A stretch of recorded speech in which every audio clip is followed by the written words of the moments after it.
بسم اللہ الرحمن الرحیم۔ السلام علیکم۔ پروگرام الکلام میں خوش آمدید۔ میں ہوں آپ کا میزبان محمد شعیب رضا۔ ناظرین کرام، پروگرام کے پہلے حصہ میں ہم قرآن کریم کی کچھ آیات کو سمجھنے کی کوشش کرتے ہیں اور دوسرے حصہ میں کچھ بہت اہم سوالات کو پروگرام کا حصہ بناتے ہیں۔ حسب سابق ہمارے ساتھ شریک گفتگو ہیں جناب محمد امانت رسول صاحب۔ امانت صاحب، بہت شکریہ آپ کے وقت کا۔ میری معاونت کے لیے موجود ہیں شارق رسول۔ شارق، تھینک یو سو مچ۔ ناظرین کرام، آپ کے اسکرین پہ ہمارا واٹس ایپ نمبر آ رہا ہوگا، آپ اپنے سوالات ہمیں اس واٹس ایپ نمبر پر بھیج سکتے ہیں، ہم انشاءاللہ آپ کے سوالات کو ضرور ایڈریس کریں گے۔ امانت صاحب، ہم گفتگو کر رہے تھے، جو گزشتہ پروگرام تھا اس میں سورۃ الاعراف، اور سورۃ الاعراف میں ہم نے آیت نمبر 136 تک ہم نے تلاوت کی تھی۔ آیت نمبر 137 سے گفتگو کا آغاز کیجیے گا۔ بسم اللہ الرحمن الرحیم۔ آیت نمبر 137 کا آغاز اس طرح ہوتا ہے کہ وَأَوْرَثْنَا الْقَوْمَ الَّذِينَ كَانُوا يُسْتَضْعَفُونَ مَشَارِقَ الْأَرْضِ وَمَغَارِبَهَا الَّتِي بَارَكْنَا فِيهَا، اور جو لوگ کمزور تھے یا سمجھے جاتے تھے ان کو ہم نے اس سرزمین کے مشرق و مغرب کا ہم نے وارث بنا دیا، جس میں ہم نے برکت رکھی تھی، برکت نازل کی۔ وَتَمَّتْ كَلِمَةُ رَبِّكَ الْحُسْنَى عَلَى بنی اسرائیل، اور بنی اسرائیل پر تیرے رب کا نیک وعدہ پورا ہو گیا، یہ سبب اس کے کہ انہوں نے صبر کیا، بما صبروا۔ وَدَمَّرْنَا مَا كَانَ يَصْنَعُ فِرْعَوْنُ وَقَوْمُهُ وَمَا كَانُوا يَعْرِشُونَ، اور ہم نے فرعون اور اس کی قوم کا وہ سب کچھ برباد کر دیا جو وہ بناتے تھے اور جو وہ چڑھاتے تھے۔ یعنی یہاں پر اللہ سبحانہ و تعالیٰ نے دو تین باتیں، ایک تو قوم بنی اسرائیل کے حوالے سے کہ ان کو اللہ تعالیٰ نے جو پھر وراثت عطا کی، یعنی فلسطین میں اللہ تعالیٰ نے ان کا اقتدار قائم کر دیا، اور پھر اس سے آگے کہ جو فرعون تھا تو اللہ نے جو انہوں نے بنایا، جو کچھ بھی کیا، جو تعمیرات تھیں، جو تعمیرات کی، یعنی جو ہے نا ما کان یصنع، تو اس سے مراد تو عمارات ہیں، تعمیرات جو بھی انہوں نے کھڑی کی تھی، ٹھیک ہے۔ اور وما کانوا یعرشون جو ہے اس سے مراد ہے کہ جو باغات اور جو انگور کی بیلیں اور یہ سارا کچھ، چونکہ ہم سورۃ یوسف میں بھی ہم نے پڑھا تھا کہ وہاں پر یہ پیداوار ہوتی تھی انگوروں کی، اور جس سے شراب وغیرہ بنتے تھے، تو قرآن مجید میں بھی جنات معروشات کے الفاظ آتے ہیں، ایسے باغات کہ جو انگوروں کے باغات ہوتے ہیں۔ تو یہ ان کی خوشحالی کو بھی بیان کر دیا، اور ساتھ یہ بھی بتا دیا کہ جب خدا کا عذاب آتا ہے تو پھر اس کے بعد کچھ نہیں رہتا، سب ہر چیز مٹ جاتی ہے۔ بالکل ٹھیک ہے۔ اچھا مان صاحب، اس آیت پہ دو تین سوال میرے ذہن میں بھی آتے ہیں۔ جی، ایک تو آپ نے کہا کہ ان کو وارث بنا دیا اس برکتوں والی زمین کا۔ برکتوں والی زمین فلسطین آپ نے ذکر کیا، لیکن اس کی کیا ریزن تھی؟ کیا جب وہ مصر میں رہ رہے تھے تو وہ ان کی اپنی زمین نہیں تھی؟ یعنی پہلے جو نبی تھے جیسے یوسف علیہ السلام، وہ بیان کیا جاتا ہے نا کہ وہ مصر کا ہی ایریا تھا جہاں وہ رہتے تھے، تو اب زمین تو وہ بھی ان کی ہے، تو پھر یہ کیوں کہا کہ ہم نے جو برکتوں والی زمین ہے اس کا وارث بنا دیا؟ اور ایک دوسرا، میں معذرت ساتھ یہ بھی میں لنک کرتا چلوں کہ کیا اس کی ریزن کیا ہے اس برکتوں والی زمین کی، اور آج تک وہ برکتوں والی زمین ہے؟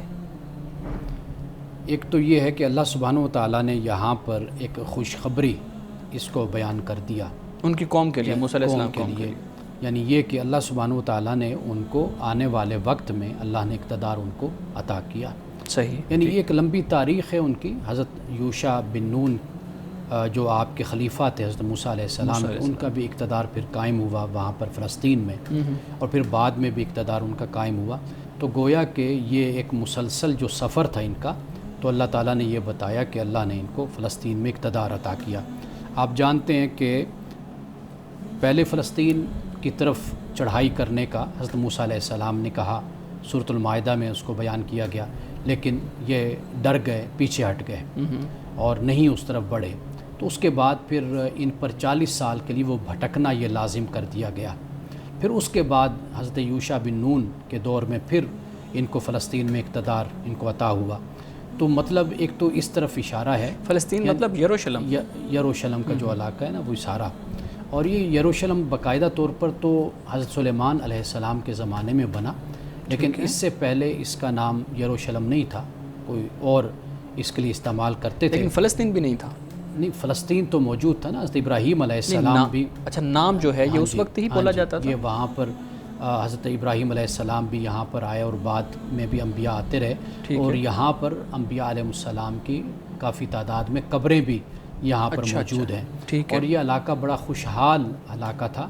تو اس وجہ سے یہ جو وراثت کا لفظ استعمال کیا جاتا ہے نا، تو اس سے مراد یہ ہوتا ہے کہ زمین پر اقتدار یا حکومت یہ در حقیقت صالحین ہی کا حق ہوتا ہے، بے شک، یعنی اللہ کے نیک بندوں کا، کہ جنہیں اللہ سبحانہ و تعالیٰ نے پیغمبر بنایا یعنی رسول بنایا، اور پھر رسول کے بعد جو آنے والے صحابہ ہوتے ہیں وہ ان کا زمین پر اقتدار قائم ہوتا ہے۔ تو وراثت کا لفظ در حقیقت اسی حق کے حوالے سے استعمال کیا جاتا ہے۔ تو یہ جو برکت کا معنی ہے نا، آپ جانتے ہیں کہ جہاں سورۃ بنی اسرائیل کا آغاز ہوتا ہے تو اللہ سبحانہ و تعالیٰ نے وہاں پر بھی یہ فرمایا، بارکنا سبحان الذی اسریٰ بعبدہ لیلا من المسجد الحرام الی المسجد الاقصی الذی بارکنا حولہ، بالکل اس کے آس پاس اس کے ماحول میں اللہ نے برکتیں رکھ دیں۔ تو یہ برکت در حقیقت ایک تو دنیاوی حوالے سے یعنی جو ثمرات ہیں، پیداوار ہے، رزق ہے، اور پھر روحانی حوالے سے بھی جو برکتیں ہیں کہ انبیاء علیہ السلام یہاں پر تشریف لائے، یہاں پر پیدا ہوئے، تو اس وجہ سے بھی پھر اس کو برکت والا کہا گیا ہے۔ صحیح۔ اچھا، یہ بھی بتائیے گا کہ یہ جو دعویٰ ہے فلسطین کی زمین کی وراثت کا یا وہاں پہ اقتدار اور حکومت کا، یہ ہمارے ہاں مسلمانوں کا بھی ہے، اور یہود بھی، ہم شروع سے جب سے ہوش سنبھالا ہے یہ سنتے آ رہے ہیں کہ یہ ایک دعویٰ ہے کہ وہ کہتے ہیں ہماری زمین ہے، یہ کہتے ہیں ہماری زمین ہے، قبلہ اول وہاں پہ ہے، تو اس وجہ سے وہ کہتے ہیں جی ہم شروع سے وہاں پہ رہتے تھے۔ تو یہ جو پورا قضیہ ہے، آپ کی اس پہ کیا رائے ہے کہ اصل حقدار کوئی ہے بھی یا نہیں؟ ایک تو یہ چیز کہ کیا کوئی جگہ کسی کی ملکیت ہو جاتی ہے یا نہیں ہو جاتی کہ اگر کوئی وہاں پہ اتنی دیر رہ رہا ہے، اور دوسرا یہ دعویٰ ٹھیک بھی ہے یا اس کی کوئی حقیقت نہیں ہے؟ دیکھیے، مسلمانوں کا جو دعویٰ ہے، مسلمانوں کا جو کہنا ہے وہ یہ ہے کہ چونکہ رسول اللہ صلی اللہ علیہ وسلم اللہ تعالیٰ کے آخری پیغمبر ہیں تو ہم آخری امت ہیں، تو لہٰذا اس کے اصل جو وارث ہیں وہ ہم ہیں، اس لیے کہ رسول اللہ صلی اللہ علیہ وسلم اللہ کے آخری پیغمبر ہیں، تو لہٰذا جو آخری پیغمبر ہوگا اس کی امت ہی اس کی وارث بنے گی۔ تو یہ امت کا دعویٰ ہے، یعنی یہ ان کا کہنا ہے۔ اب اگر آپ قوم یہود کی طرف دیکھیں تو ان کا کہنا یہ ہے کہ ہماری اکثریت ہے، انبیاء علیہ السلام کو اگر ہم دیکھیں، حضرت ابراہیم سے لے کر یا حضرت اسحاق سے، حضرت یعقوب سے آپ دیکھ لیجئے، تو وہ بنی اسرائیل، اور پھر یہی خطہ اور یہی ٹکڑا ہے کہ جو قوم یہود کے پاس پھر رہا، اور پھر اسی طرح جو نصارہ ہیں وہ بھی اس میں شریک رہے ہیں، اور یہ جنگیں اور جو ہوتی رہی ہیں خون ریز جنگیں، اور ایک دوسرے کو شکست بھی دیتے رہے، اس میں پھر مسلمان بھی بعد میں شامل ہو گئے، یعنی صحابہ کرام رضوان اللہ تعالیٰ علیہم اجمعین کے زمانے کے بعد پھر بھی مسلمان اس میں شریک ہوئے اور جنگیں ہوئی، اور کئی سال، 100 سال آپ کئی 100 سال آپ کہہ لیجئے کہ مسلمان جو حکمران ہے یا مسلمان ہیں ان کے پاس بھی اس کی تولیت اور اس کا کنٹرول رہا ہے۔ تو تاریخ کو اگر ہم دیکھیں تو یہ تینوں قومیں برابری کے ساتھ آپس میں لڑتی بھی رہی ہیں، اور ایک دوسرے کو شکست دے کر، اور خاص وقت کے لیے اور صدیوں کے لیے آپ کہہ لیجئے کہ یہاں پر ان کا اقتدار بھی پھر قائم رہا۔ تو اس وقت جو اقتدار ہے وہ آپ کو معلوم ہے کہ قوم یہود کا ہے، اسرائیل کا اس وقت ہے وہاں پر، لیکن اصل جو معاملہ ہے وہ یہ ہے کہ اگر اس کو عالمی سطح پر کوئی حل کرنے کی طرف بڑھا جائے، اس طریقے سے اس کی تولیت یا اس کا نظام تینوں مذاہب کے جو ماننے والے ہیں اگر ان کے نمائندوں کے سپرد کیا جائے، اور تاکہ یہاں پر امن بھی قائم ہو، اور اس وقت جو صورتحال بنی ہوئی ہے اس صورتحال سے بھی باہر نکلا جائے۔ لیکن یہ بہت ہی جو اس وقت صورتحال ہے وہ ایسی ہے کہ شاید اس مسئلے کا حل ابھی تو سامنے نہیں نظر آتا نہیں کہ آتا۔ کسی طریقے سے اس کو نکالا جائے۔ صحیح، اور اس کی وجہ سے پھر بہت سے انسانی جو جانیں ہیں وہ ضائع ہو رہی ہیں۔ شارق آپ کو سوال کرنا چاہ تو رہے میں سوال کرنا چاہتا ہوں، آپ نے شروع میں ذکر کیا کہ جن کو کمزور خیال کیا جاتا تھا جس قوم کو، اس کو انہوں نے صبر کیا اور اللہ تعالیٰ نے ان کو بادشاہت عطا کی۔ تو میں جاننا چاہتا ہوں اپنی زندگی میں بھی دیکھتے ہیں، نارمل زندگی میں، کہ جو لوگ کمزور ہوتے ہیں ایک وقت میں اگر وہ صبر کرتے ہیں تو اللہ تعالیٰ ان کو پھر اونچا مقام عطا کرتا ہے۔ تو کیا یہ تو کیا یہ قدرت کا کوئی اصول ہے کہ اگر انسان جو ایک وقت میں کمزور ہے وہ پھر طاقتور بھی بنتا ہے اور اس کے لیے صبر کرنا بھی بہت ضروری ہے؟ اچھا، پہلی بات اس حوالے سے جو ہمیں سمجھنی ہے وہ یہ ہے کہ صبر کا مطلب صرف یہ نہیں ہوتا کہ ہاتھ پر ہاتھ رکھ کے انسان بیٹھ جائے اور کچھ نہ کرے اور صرف تکلیفیں برداشت کریں۔ صرف تکلیفیں برداشت کرے۔ صبر کا مطلب یہ ہوتا ہے کہ آپ جس کیفیت میں اور جس سچویشن میں ڈالے گئے ہیں، آپ اس سے نکلنے کے لیے جو حکمت عملی بناتے ہیں، وہ جو وقت آپ کو ملتا ہے در حقیقت وہ صبر کا وقت ہوتا ہے۔ یعنی اگر آپ کسی مشکل میں ہیں اور کسی پرابلم میں، کسی مصیبت میں اگر آپ ہیں، آپ اس وقت میں یہ بھی سوچتے رہتے ہیں کہ میں اس میں سے کیسے نکلوں، اور پھر اس کے مطابق آپ پلاننگ اور منصوبہ بھی بناتے رہتے ہیں۔ تو اللہ سبحانہ و تعالیٰ در حقیقت اسی قوم کو کامیابی عطا کرتا ہے کہ جو حالات اور ماحول کے مطابق پالیسی بناتی ہے، منصوبہ بناتی ہے، صبر کرتی ہے، اور اس صبر کے دوران ہی اپنے لیے نجات کا راستہ بھی تلاش کرتی رہتی ہے۔ تو اللہ سبحانہ و تعالیٰ کا جو قانون ہے، قانون قدرت آپ اس کو کہہ لیجئے، وہ یہی ہے کہ اللہ اسی قوم کو ہمیشہ کامیابی اور اسی قوم کو اللہ نجات عطا کرتا ہے۔ ناظرین کرام، یہاں وقت ہوا چاہتا ہے ایک بریک کا، ہمارے ساتھ رہیے گا۔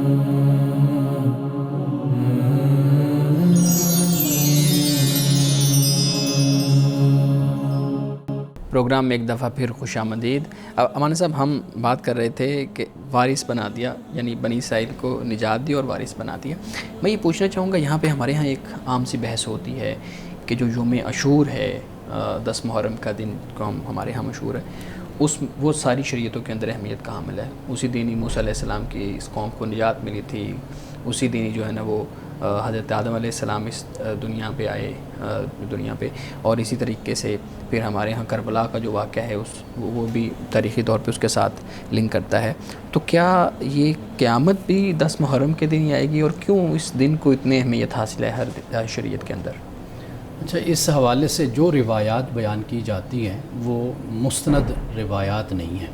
اچھا، ہمارے سامنے جو تاریخی واقعہ جس دن ہوا، جس تاریخ کو ہوا، اس کی اپنی ایک حیثیت ضرور ہے اس واقعے کی۔ جیسے واقعہ کربلا بیان کیا جاتا ہے، حضرت امام حسین کی شہادت اس دن کو ہوئی اور اس تاریخ کو ہوئی۔ آپ علیہ الصلوۃ والتسلیم صلی اللہ علیہ وسلم کے آپ نواسے ہیں، اس میں کوئی شک نہیں ہے۔ تو یہ واقعہ تاریخی طور پر بیان کیا جاتا ہے۔ تو لیکن جن واقعات کی طرف آپ نے اشارہ کیا، حضرت نوح علیہ السلام کی کشتی کا کنارے پہ لگنا، آدم کا زمین پر آنا، یا اس طرح دیگر واقعات، تو اس کی کوئی ہمارے پاس کوئی سند ایسی نہیں کہ جس کی بنیاد پر ہم یہ کہہ سکیں کہ واقعی یہ واقعات اسی دن ہوئے تھے یا قیامت بھی اسی دن واقع ہوگی۔ یہ ہمارے مفسرین کرام نے جہاں سے جو بات سنی یا اٹھائی وہ انہوں نے اپنی تفاسیر میں لکھ دی، تو پھر آگے پھر ہم لوگوں نے اس کو نقل کرنا شروع کر دیا۔ صحیح، جی پلیز۔ آگے فرمایا، وجاوزنا ببنی اسرائیل البحر فاتوا علی قوم یعکفون علی اصنام لہم، اور ہم نے بنی اسرائیل کو سمندر کے پار اتار دیا، پھر ان کا گزر ایک ایسی قوم پر ہوا جو اپنے بتوں کو پوجنے میں لگے ہوئے تھے۔ یعنی ٹھیک ہے، حضرت موسیٰ علیہ السلام کے ساتھ یہ قوم جب کنارے پر پہنچ گئی، اللہ تعالیٰ نے ان کی جان کو، ان کے مال کو، ان کی اولاد جو بھی ساتھ تھے ان کو بحفاظت اللہ نے کنارے تک پہنچا دیا، یہ اتر گئے۔ تو اس کے بعد پھر جب ان کا سفر شروع ہوا تو یہ راستے میں انہوں نے پھر ایک قوم کو دیکھا کہ جو یعکفون علی اصنام لہم کے الفاظ ہیں کہ وہ بتوں کو انہوں نے پوج رہے تھے یا اس کے آس پاس وہ بیٹھے ہوئے تھے، اور ایک عبادت کے ارادے سے یا نقطہ نظر سے ان کے ساتھ جڑے ہوئے تھے اپنے بتوں کے ساتھ۔ ان کو دیکھا، قالوا یا موسیٰ جعل لنا الہا کما لہم آلہہ، تو انہوں نے کہا کہ اے موسیٰ کہ ہمارے لیے عبادت کے لیے ایک بت تو بنا دے جیسے ان کے بت ہیں، جیسے یہ کر رہے ہیں ایسے ہم بھی کریں۔ چونکہ اس علاقے میں نا دھات بہت تھی، یعنی ہیرے، جواہرات، سونا، چاندی، یہ بڑی کثرت کے ساتھ تھے اس علاقے میں، یعنی مصر کا علاقہ اور پھر اس کے بعد یہ جتنی ہم بات کر رہے ہیں، یہ جو جگہ ہے جہاں پر یہ قوم بیٹھی ہوئی تھی، کہا جاتا ہے کہ یہ وہ مقام ہے جو حضرت صالح علیہ السلام کا مقام تھا۔ اچھا، آپ کا جو مقام ہے یہ وہی مقام جہاں پر یہ قوم بیٹھی بتوں کی پوجا کر رہی تھی، یا وہ جو انہوں نے بنائے ہوئے تھے۔ ٹھیک ہے، تو لہٰذا لوگوں کے پاس فراوانی میں سونا تھا، چاندی تھے، ہیرے تھے اور دیگر دھات وغیرہ یہ چیزیں تھیں، تو اس سے پھر زیادہ اپنے لیے بھی انہوں نے استعمال کیا، اس کو بنایا۔ اور جو یہ حضرت موسیٰ علیہ السلام کی قوم جو مصر سے چلی تھی، یہ بھی کہتے ہیں کہ بڑا سونا لے کر چلی تھی، یعنی اتنا سونا ان کے پاس تھا کہ ایک وقت کے بعد ان کے لیے اٹھانا بھی مشکل ہو گیا تھا کہ بھئی ہم اس کو کیا کریں۔ تو لہٰذا انہوں نے کہا کہ ایک طرف تو سونا بھی ہمارے پاس بہت زیادہ ہے، اور دوسری طرف ان کو یہ آئیڈیا بھی مل گیا کہ یہ بھی بیٹھے اس کو کیسے استعمال کریں، پوجا کر رہے ہیں، تو اب اس کو ہم کیسے بنائیں۔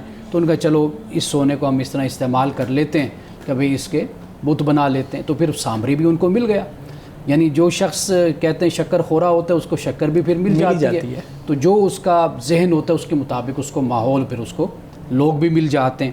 تو یہاں پر یہ کہا حضرت موسیٰ علیہ السلام سے، یعنی حضرت موسیٰ علیہ السلام تقریباً یعنی 40 سال کہتے ہیں کہ دعوت اور تبلیغ ان کو کرتے رہے ہیں اس عرصہ میں، لیکن قوم کی حالت یہ ہے کہ 40 سال کے بعد بھی یہ قوم کہتی ہے جی کہ آپ جیسے ان کا معبود ہے خدا ان کے پاس ہے، اسی طرح تم ہمیں بھی بنا کر دے دو۔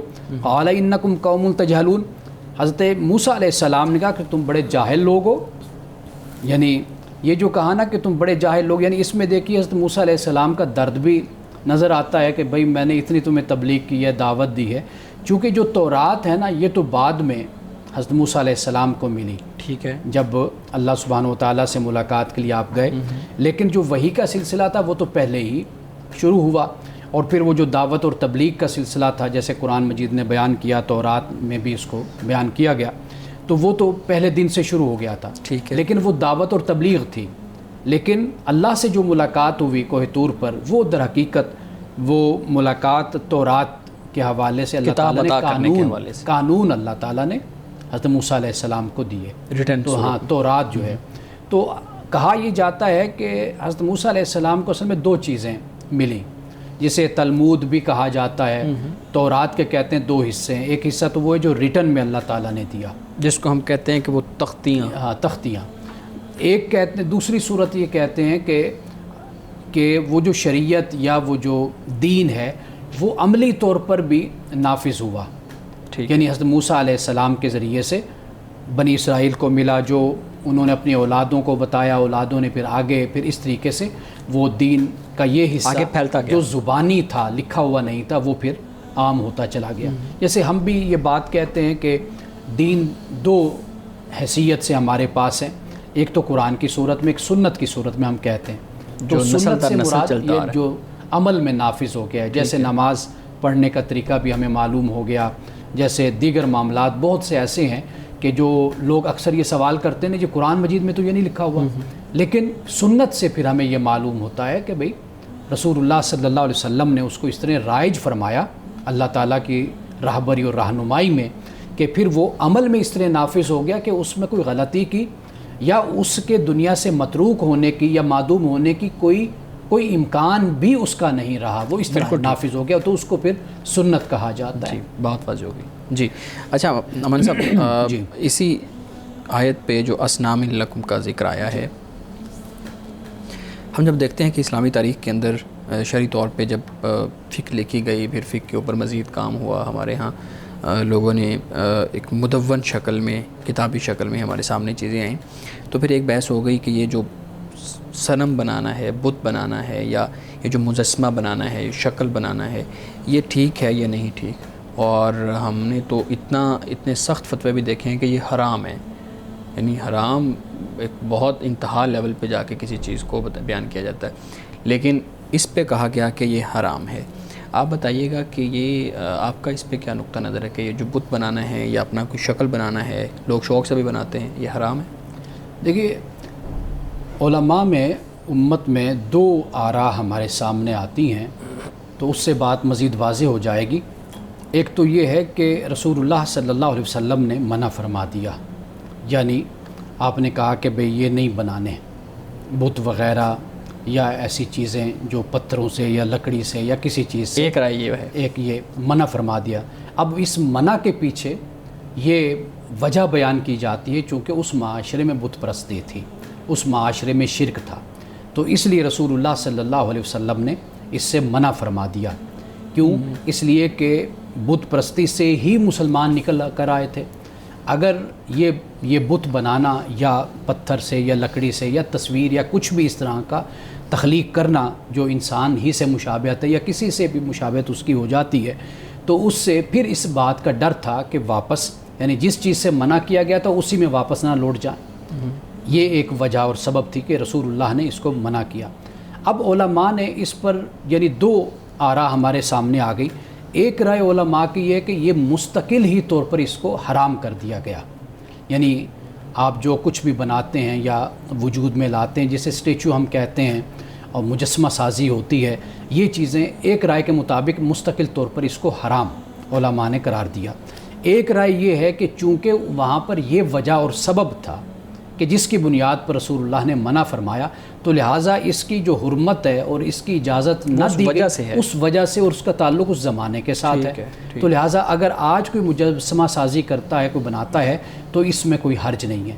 لیکن میں یہ سمجھتا ہوں کہ جو امت کی روایت ہے یعنی 1400-1500 سال میں امت نے کبھی اس کو اس طریقے سے قبول نہیں کیا کھلے دل سے. یعنی ایک چیز ہوتی ہے حرمت والی چیز، ہاں جی، یعنی کہ آپ اس کو حرمت کا لفظ اس طرح استعمال نہ کریں. یعنی مطلب کہنے کا یہ ہے کہ دونوں چیزیں سامنے تھیں، لیکن اس کے باوجود بھی چونکہ شرک کے ساتھ ایک مشابہت اور ایک تعلق بن رہا تھا اس وقت سے جو رسول اللہ صلی اللہ علیہ وسلم نے فرمایا، تو امت میں وہی طریقہ اس طریقے سے ہمیں نظر آتا ہے رائج ہوتا ہوا کہ امت نے بہرحال اس سے اباہی اختیار کیا، اس سے دوری ہی اختیار کیا، اس سے ایوائڈ ہی اختیار کی. کیوں؟ اس لیے کہ پھر بھی کسی نہ کسی صورت میں ایک مشابہت اور ایک امکان اور ایک صورت جو ان سی ہے وہ اس سے جا کر بن جاتی ہے. تو لہٰذا امت نے عام طور پر اس کو اختیار نہیں کیا. لیکن ضروری نہیں ہوتا کہ کوئی چیز حرام ہو تو تب ہی اس کو آپ چھوڑیں. کئی دفعہ ایسی چیزیں ہوتی ہیں کہ جس کو آپ سد ذریعہ کی بنیاد پر کہ اس کی وجہ سے یہ دروازہ کھلتا ہے تو لہٰذا اس کو آپ کہتے ہیں کہ بھئی اس کو آپ اختیار نہ کریں تاکہ کہیں ایسا نہ ہو کہ ہم اس سے آگے بڑھ کر وہاں تک نہ ہم پہنچ جائیں. صحیح. ناظرین کرام، یہاں وقت ہوا چاہتا ہے ایک بریک کا، ہمارے ساتھ رہیے گا.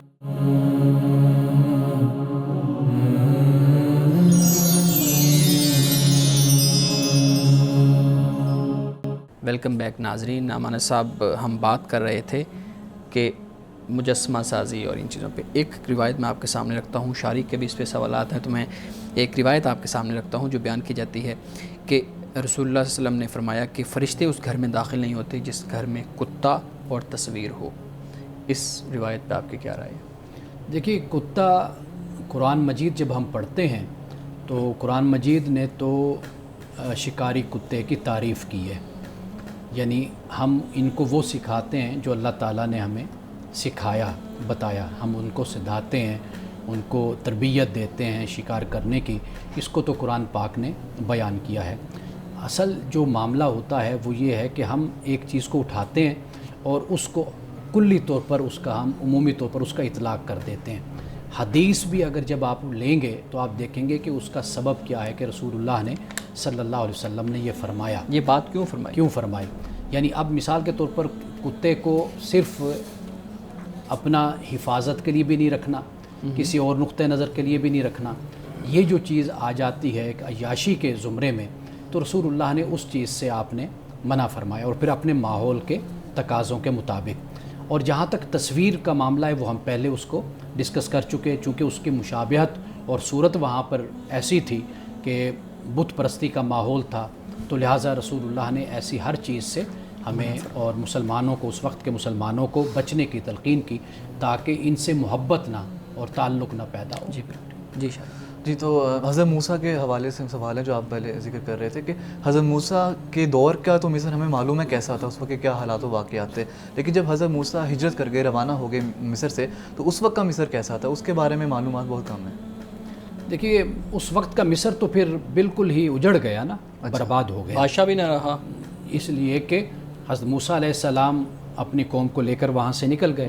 ایک تو وہ جو قوم تھی بنی اسرائیل، وہ مزدور لوگ تھے، کام کرنے والے یعنی لوگ، سارا نظم و نسق ان کے نظم ہاتھ و میں نسق جو ہے، ایک تو واضح بات ہے کہ جو مین پاور ہوتی ہے، افرادی قوت ہوتی ہے، وہ سب سے زیادہ اہم ہوتی ہے. تو آپ کسی بھی ملک سے اگر افرادی قوت کو آپ نکال دیجئے، مزدوروں کو مثال کے طور پر نکال دیجئے، آپ دیکھیے پھر اس کا کیا حال ہوتا ہے.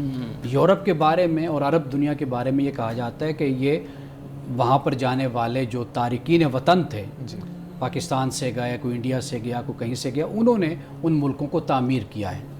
یورپین ملکوں کو بھی اور عرب ملکوں کو بھی مزدور طبقے نے تعمیر کیا. تو اپنے جو رہنے والے لوگ ہوتے ہیں وہ کم اس طرح کے ایکٹیویٹیز میں شریک ہوتے ہیں. وہ جو رہنے والے ہوتے ہیں وہ زیادہ تن آسان بھی ہوتے ہیں، آرام پرست بھی ہوتے ہیں، ان کے پاس دولت پیسہ یہ سب کچھ ہوتا ہے. جو باہر سے آنے والے لوگ ہوتے ہیں جنہوں نے اپنی جگہ بنانی ہوتی ہے، محنت کرنے والے لوگ ہوتے ہیں، تو وہ پھر آ کر محنت کرتے ہیں. مزدور طبقہ خاص طور پر، ایک تو بنی اسرائیل کا مزدور طبقہ وہ حضرت موسیٰ علیہ السلام کے ساتھ وہاں سے نکل گیا. یہ بھی ایک افرادی قوت کا بھی ایک بحران پیدا ہو گیا. دوسرا یہ کہ وہ خود بادشاہ جو ہے فرعون، جو ان کی روحانی قوت آپ کہہ لیجئے، وہ اپنے لشکر کے سمیت وہاں پر تباہ و برباد ہو گیا. تو اس لحاظ سے اگر ہم دیکھتے ہیں کہ حضرت موسیٰ کا وہاں سے نکل جانا اور فرعون کا برباد ہو جانا اور پھر بنی اسرائیل کا وہاں سے سفر کر جانا، تو اس سے بعد کا جو مصر ہے وہ پھر اپنے آپ کو سنبھال نہیں سکا، اس سطح تک اور اس لیول پر اپنے آپ کو نہیں لا سکا کہ جو فرعون کے وقت یا حضرت موسیٰ علیہ السلام کے ہجرت سے پہلے کا جو مصر تھا. اچھا، آخری بات یہ جو ہم نے آفات کا ذکر کیا کہ جس میں طوفان ہے، جس میں ٹڈی کا دل ذکر ملتا ہے، مینڈک کا، جوئی کا ذکر ملتا ہے، اس کی وجہ سے بھی ان کی فصلیں، ان کے باغات تباہ و برباد ہو چکے تھے. یہ بحران بھی ان کے ہاں معاشی طور پر بھی پیدا ہو چکا تھا. تو لہٰذا یہ تین وجہ سامنے آتی ہیں کہ جس کی بنیاد پر پھر مصر جو ہے وہ بالکل کلی طور پر تباہ و برباد ہو گیا. اچھا، ایک اور سوال میرا ہے، مجسمہ سازی کی بات ہو رہی تھی تو اسی ضمن میں میرا ایک سوال ہے کہ آج کے دور میں جب انسانی صورتوں کی شکل میں روبوٹس تخلیق کیے جاتے ہیں تو کیا وہ بھی حرام کنسیڈر ہوں گے؟ روبوٹ ہوں یا مجسمہ ہوں، کوئی بھی ہوں، ان کو فی نفس ہی آپ علی الاطلاق آپ کسی چیز کو بھی اس طرح حرام نہیں کہہ سکتے. آپ کسی چیز کو ضرورت کے تحت بھی بناتے ہیں. مثال کے طور پر روبوٹ ہیں، آج یہ آپ کے کتنے کام آ رہے ہیں، یعنی میڈیکل میں بھی کام آتے ہیں یا آپ کو انجینئرنگ میں بھی کام آ رہے ہیں. اس کے علاوہ آپ کے ہوٹل میں، ریسٹورنٹ میں انفراسٹرکچر کو بہتر کرنے میں اس میں بھی کام آ رہے ہیں. تو ہم کسی چیز کے بارے میں کلی طور پر اس طرح ہم اس کو حرام نہیں ہم اس کو کہہ سکتے. ٹھیک ہے، اس کی ریزن دیکھی جائے گی اور اس کے بعد ریزن دیکھی جائے گی. بالکل ٹھیک ہے. امان صاحب، ہمارے ناظرین کے بھی کچھ سوالات ہوتے ہیں، میں آپ کے سامنے رکھتا ہوں. پوچھتے ہیں جی، کیا مرنے کے فوراً بعد عورت اور مرد کا نکاح ٹوٹ جاتا ہے اور مرد نہ اپنی بیوی کو جو مردہ حالت میں ہے غسل دے سکتا ہے اور نہ ہی قبر میں اتار سکتا ہے؟ میں اس مسئلے پہ قرآن مجید سے بھی کوئی دلیل تلاش کرتا رہا ہوں، مجھے نہیں ملی. رسول اللہ صلی اللہ علیہ وسلم کی احادیث کو بھی میں نے دیکھا، پر جا کر تلاش کی، محنت کی، اس پر میں نے تحقیق کی، تو مجھے کوئی حدیث بھی اس پر ایسی نہیں ملی کہ جس کی بنیاد پر میں یہ کہہ سکوں کہ بھئی کوئی نکاح کا تعلق ٹوٹ جاتا ہے، یا میں یہ کہوں کہ بھئی مرد غسل نہیں دے سکتا عورت کو. نہ یہ دلیل ہے کہ عورت مرد کو غسل نہیں دے سکتی، نہ قرآن میں نہ حدیث میں. ہاں، ہمیں صحابہ کے حوالے سے ایسی روایات ضرور ملتی ہیں کہ جس میں ہم یہ دیکھتے ہیں کہ ایک صحابی نے اپنی بیوی کو غسل دیا یا صحابیہ نے اپنے خاوند کو غسل دیا. مثال کے طور پر حضرت ابوبکر صدیق رضی اللہ تعالیٰ عنہ کو ان کی بیوی نے غسل دیا. اچھا. اور اسی طرح سیدہ کائنات فاطمہ الزہرا رضی اللہ تعالیٰ عنہ کے حوالے سے یہ روایت ہمیں ملتی ہے کہ آپ نے یہ وصیت میں کہا کہ علی مجھے غسل دیں میری وفات کے بعد.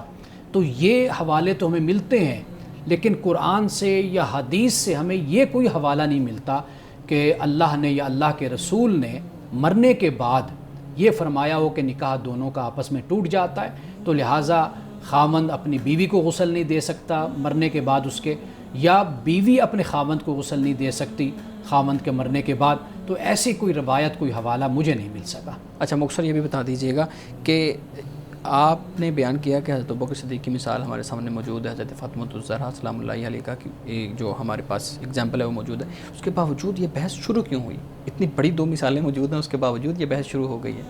دیکھیے، علماء کے درمیان اختلاف رہتا ہے. امام ابو حنیفہ رحمۃ اللہ تعالیٰ علیہ کا نقطہ نظر ہے، صحابے جو ہمارے حنفی ہیں ان کا نقطہ نظر ہے، اسی طرح مالکی، شافعی، حنبلی، اگر ان کو بھی اگر آپ دیکھیں گے تو وہاں پر بھی آپ کو ایک اختلاف نظر آئے گا۔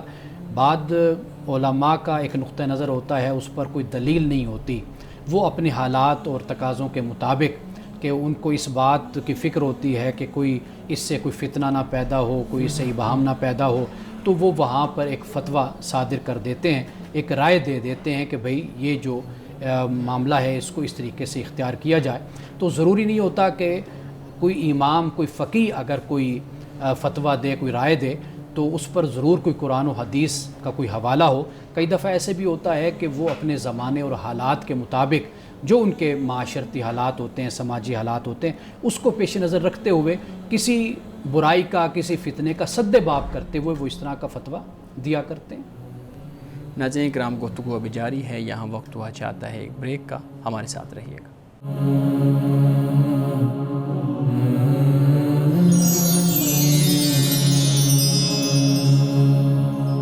ویلکم بیک ناظرین۔ امانہ صاحب، اگلا سوال ہمارے ناظرین کی طرف سے جو آیا ہے، پوچھتے ہیں جی کہ شادی سے پہلے منگیتر فون پر بات کر سکتا ہے یا نہیں کر سکتا، اور دوسرا یہ ہے کہ کیا آج کل ملنے کا رجحان بہت زیادہ ہے تو ملاقات روٹین میں جاری رہ سکتی ہے یا نہیں؟ فون پر بھی بات کی جا سکتی ہے، اس میں کوئی ممانعت نہیں ہے، اور ملاقات بھی کی جا سکتی ہے۔ انسان کا ارادہ اور گھر والوں کا آپس میں ملنا اور اس میں یہ فیصلہ کہ ہم نے شادی کرنی ہے اور مل کر زندگی گزارنی ہے، اور شادی سے پہلے کچھ معاملات آپس میں ڈسکس کرنے، کچھ طے کرنے، تو اس طرح ملنے میں کوئی حرج نہیں ہے، کوئی پابندی نہیں ہے اس حوالے سے۔ لیکن جو مقصد ہوتا ہے وہ یہی ہوتا ہے کہ انسان ایک دوسرے سے جب گفتگو کرتا ہے تو بہت سی چیزیں واضح بھی ہو جاتی ہیں، انسان کا مزاج ہے، انسان کی عادات ہیں، طبیعت ہے، اور اس کا جو جسے ہم کہتے ہیں میچورٹی ہے وہ واضح ہو جاتی ہے۔ تو اگر ایسے کوئی مواقع صحیح ماحول میں، اچھے ماحول میں انسان کو اگر مل جائیں تو اس میں کوئی حرج نہیں ہے اس میں۔ جی بالکل۔ جی شارق پلیز۔ جی، قرآن کے متعلق کہا جاتا ہے کہ اس میں فلسفہ بھی ہے، سائنس بھی ہے، تاریخ بھی ہے، اور اس میں اخلاقیات کا بھی درس ملتا ہے۔ قرآن کا موضوع کیا ہے؟ ایک موضوع قرآن کا کیا ہے واضح طور پر جو ہمیں معلوم ہو، یا پھر قرآن تمام موضوعات کو ٹچ کرتے ہوئے اخلاقیات کا سبق دیتا ہے؟ قرآن کا موضوع سمپل اور سادہ، اس کا جواب یہ ہے کہ قرآن کا موضوع انسان ہے۔ اچھا، یعنی قرآن مجید کا اگر ہم مطالعہ کریں تو انسان ہی اس میں ڈسکس ہوتا ہے، انسان ہی کے بارے میں بتایا جاتا ہے، انسان ہی کو ہی خبر دی جاتی ہے کہ تمہاری نجات کس سے وابستہ ہے، یہ زندگی تمہیں کیوں دی گئی ہے، یہ دنیا کیوں بنائی گئی ہے۔ تو انسان قرآن کا موضوع ہے۔ ہر عام فہم شخص کا یہ سوال ہوتا ہے کہ قرآن کو حضرت عثمان کے دور سے پہلے کیوں نہیں کمپائل کیا گیا؟ مثال کے طور پر آپ صلی اللہ علیہ وسلم کے دور میں جب نازل ہو رہا تھا قرآن تو اس وقت کیوں نہیں ترتیب دیا گیا؟ صحابہ کرام بھی موجود تھے، تمام ریسورسز تھے، وہ آئیڈیل ٹائم تھا جب قرآن کو ترتیب دیا جا سکتا تھا، تو پھر حضرت عثمان کے ہی دور میں کیوں کیا گیا؟ یہ ایک غلط فہمی ہے ہمارے ہاں، اور مسلمان روایات میں الجھ کر رہ جاتے ہیں۔ جو اقبال نے کہا نا کہ امت روایات میں کھو گئی، حقیقت خرافات میں کھو گئی، یہ روایات ہی کا سارا معاملہ ہے کہ جس کی بنیاد پر ہم الجھے رہتے ہیں۔